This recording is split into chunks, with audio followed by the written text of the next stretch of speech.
Existe um lugar além da razão, um intervalo entre o que vemos e o que tememos perceber, onde os símbolos sussurram e os mitos observam em silêncio.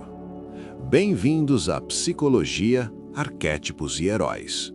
Desde o instante em que James T. Kirk atravessa o teletransporte e retorna dividido, o que se revela não é apenas um acidente tecnológico, mas a exposição brutal de sua maior limitação interna, a incapacidade de sustentar simultaneamente seus impulsos instintivos e sua estrutura moral sem que um deles precise ser reprimido ou expulso. Aquilo que nele opera como comando, decisão e liderança depende silenciosamente de uma tensão viva entre força e consciência, e ao ser separado dessa tensão, sua integridade se dissolve. A dificuldade não está em possuir uma dimensão sombria, mas em não reconhecer que ela é condição da própria potência. Ao tentar existir apenas como ordem, perde a firmeza. Ao existir apenas como impulso, torna-se destrutivo. Nesse campo de forças, James T. Kirk não falha por excesso de escuridão, mas por não saber sustentá-la dentro de si. O arquétipo que se acende não é o do salvador pleno, mas de alguém que só se torna inteiro ao atravessar o risco de se perder. Uma figura que se aproxima do anti-herói, cuja estética psíquica não é pureza, mas tensão viva entre extremos. Ao olhar mais profundamente, percebe-se que essa divisão não pertence apenas a James T. Kirk, mas ecoa um padrão humano que atravessa épocas.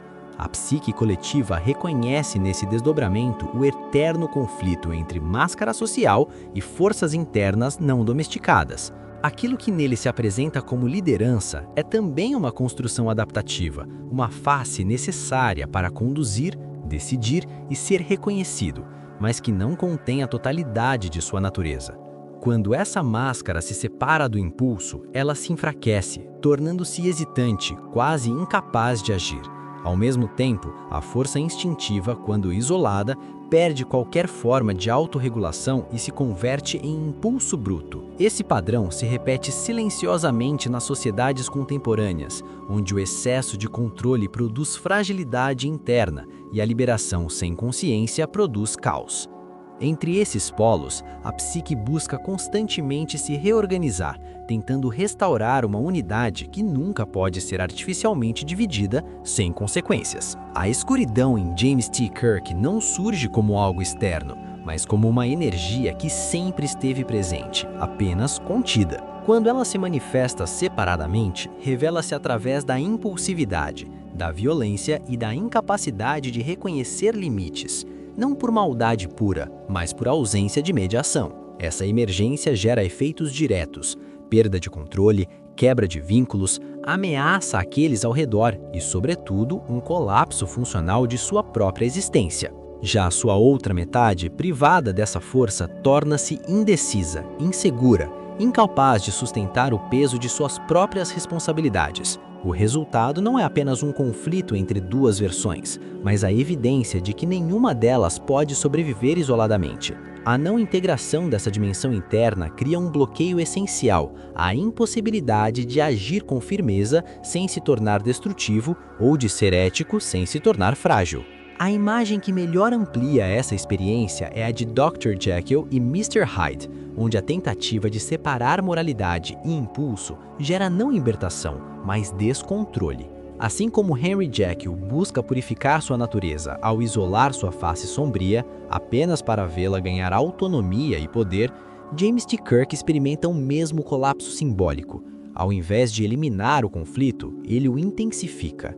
O que essa imagem revela não é apenas o perigo da divisão, mas a necessidade inevitável da integração. A função psicológica dessa figura arquetípica é clara. Aquilo que é rejeitado não desaparece, ele se fortalece na ausência de consciência.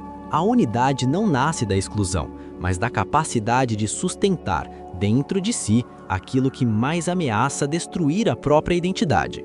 Se para se tornar inteiro é preciso aceitar aquilo que nos torna perigosos, até que ponto a própria integridade não carrega, silenciosamente, a semente da destruição? Agora que compreendemos os conflitos psíquicos, veremos como seus elementos se condensaram, se fundiram numa única estrutura e se transformaram em destino. Pois aquilo que parecia disperso no inconsciente coletivo era, desde o início, a arquitetura silenciosa do invisível, que, envolta em mistério primordial, assumiu contornos definitivos na tessitura do tempo.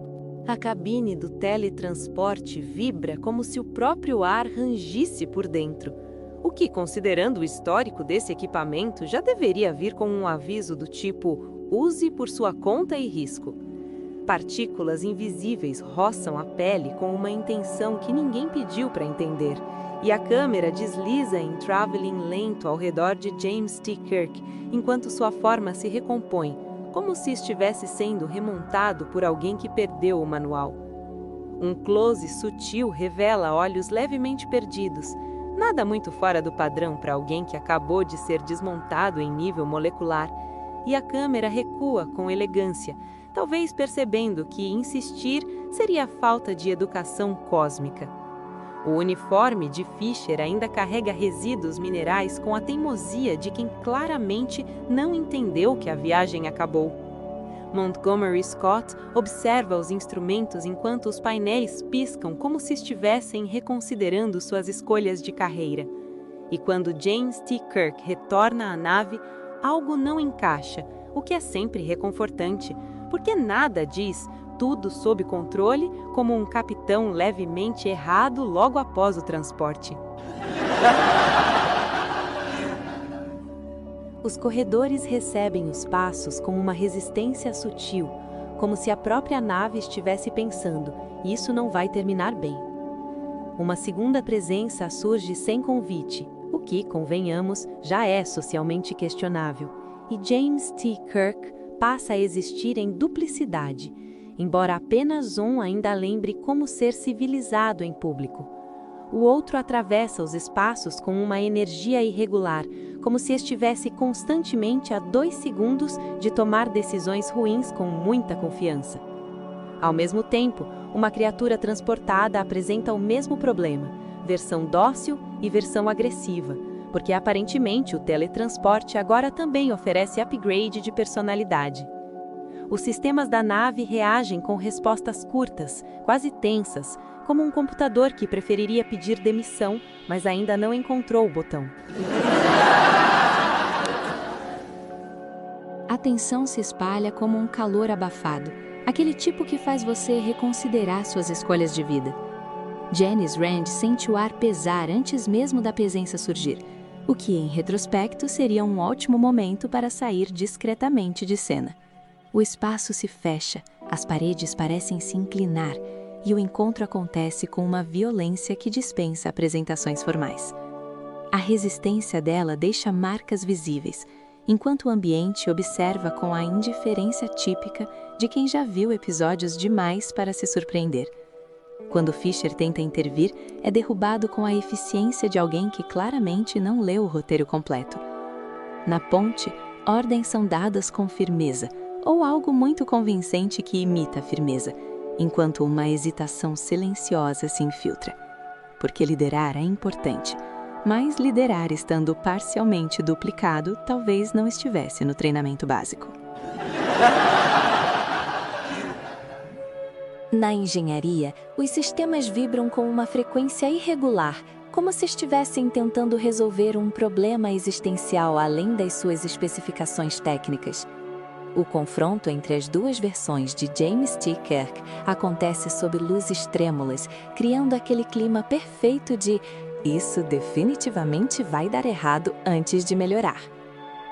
Spock intervém com precisão cirúrgica, o que vindo dele é basicamente o equivalente a um comentário emocionalmente carregado. Um dos corpos cai, temporariamente fora de ação, o que é sempre um avanço quando há dois do mesmo problema. Enquanto isso, tentativas de reverter o processo avançam e a criatura usada no teste retorna inteira, porém sem vida, como se o universo tivesse decidido cobrar uma taxa administrativa pela reorganização molecular.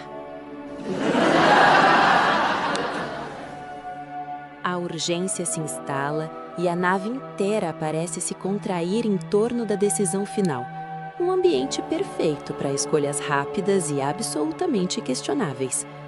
A câmera avança, gira ao redor das duas versões de James T. Kirk e se fixa no instante em que fica claro que nenhuma delas funciona bem sozinha, o que é quase uma metáfora elegante se não fosse tão inconveniente. A libertação da outra metade leva a um embate direto, forças opostas colidindo com entusiasmo, até que palavras finalmente interrompem o caos e introduzem um conceito revolucionário: cooperação. A reintegração acontece sob tensão crescente, e quando a unidade é restaurada, tudo volta ao normal. Ou ao tipo de normal que envolve esquecer rapidamente o que acabou de acontecer. A equipe é resgatada, o frio recua e o silêncio retorna, carregado de perguntas que ninguém parece disposto a responder. Porque, no fim das contas, se manter inteiro exige conviver com aquilo que pode nos destruir. Talvez o verdadeiro milagre não seja o teletransporte funcionar. Seja alguém ainda querer entrar nele de novo. Você ouviu Psicologia, Arquétipos e Heróis. A jornada interior nunca termina. Até breve.